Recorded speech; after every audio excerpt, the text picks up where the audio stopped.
پاش کەمتر لە 3 مانگ لە کۆچی دوایی باوکی عەبدوڵڵا محەممەد مورسی بچووکترین کوڕی محەممەد مورسی سەرۆکی کۆچکردووی پێشووی میسر لە تەمەنی 24 ساڵیدا بە جەڵتەی دڵ کۆچی دوایی کرد.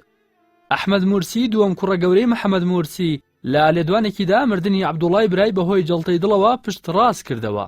هاوکات عەبدولمونعیم عەبدولمەقسوود پارێزەری بنەماڵی مورسی ڕایگەیاندووە. لێکۆڵینەوە لە هۆکاری مردنی عەبدوڵڵای کوڕەبچووکی مورسی دەستی پێکردووە. دەستگا ڕاگەیاندنەکان لەسەر زاری ئەحمەد مورسی گواستویانەتەوە کە عەبدوڵڵا لە کاتی شۆفێریدا دووچاری گرژی لە ماسوولکەکانی دڵی بووە و ڕاستەوخۆ بەرەو نەخۆشخانە گواستویانەتەوە، بەڵام پزیشکەکان نەیانتوانیوە وەستانی دڵی چارەسەر بکەن و بەو هۆیەوە لە نەخۆشخانەی واحا لە پارێزگای جیزا گیانی لەدەستداوە. هاوسەری کوڕا کۆچکردووەکەی مورسی ئاماژەی بۆەوە کردووە عەبدوڵڵا زۆر بە مەرگی باوکی خەمبار بووە و بەردەوام وتوێتی کە باوکیان کوشتووە. لە پاش مردنی باوکی بە مانگێک لە تۆڕی کۆمەڵایەتی تویتەر عەبدوڵڵا مورسی تویتێکی کردووە و نووسیوێتی باوکە دڵم شفای بۆ نایەت و ڕۆحم ئارام ناگرێت، خەم و خەفەتم ناڕوات تا بە ڕێگەی تۆدا نەڕۆم و لەو ڕێگەدا نەمرم. لە ئێستادا هیچ حەز و خولیایەکەم بۆ ژیانی ئەم دنیا نەماوە. لە پاش کودەتاکەی سەرباوکی و هاتنی عەبدولفەتاح سیسی کودەتاشی بۆ سەر دەسەڵات، عەبدوڵڵای کوڕەبچووکی مورسی زۆرترین قسەی لەسەر سیستەمی کودەتای میسر هەبوو.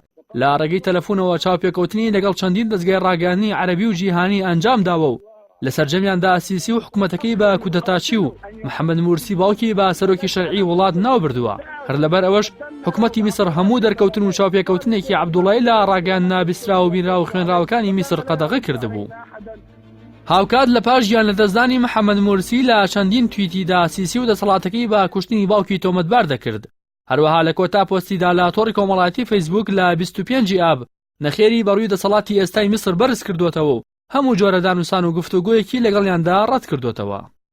کوڕا بچووکەکەی مورسی لە پاش دەستگیرکردنی باوکی زۆرترین تۆمەتی ئاراستە کراوە و حکومەتی کودەتاچی میسر بەردەوام گێچەڵی پێکردووە. بە جۆرێک لە ئازاری ساڵی 2014 عەبدوڵڵا و هاوڕێیەکی بە ناوی محەممەد عیماد عەبدولمومین لە خاڵێکی پشکنیندا ئۆتۆمبیلەکەیان ڕادەوەستێن و بە بیانووی دۆزینەوەی مادەی هۆشبەر دەستگیر دەکرێن و دواتر دادگا سزای 1 ساڵ زیندانی و 10,000 جنەی هی میسری بەسەر عەبدوڵڵادا دەسەپێنێت و پاش تەواوکردنی سزاکەی لە 22 تەمووزی 2015 لە زیندان ئازاد دەکرێت.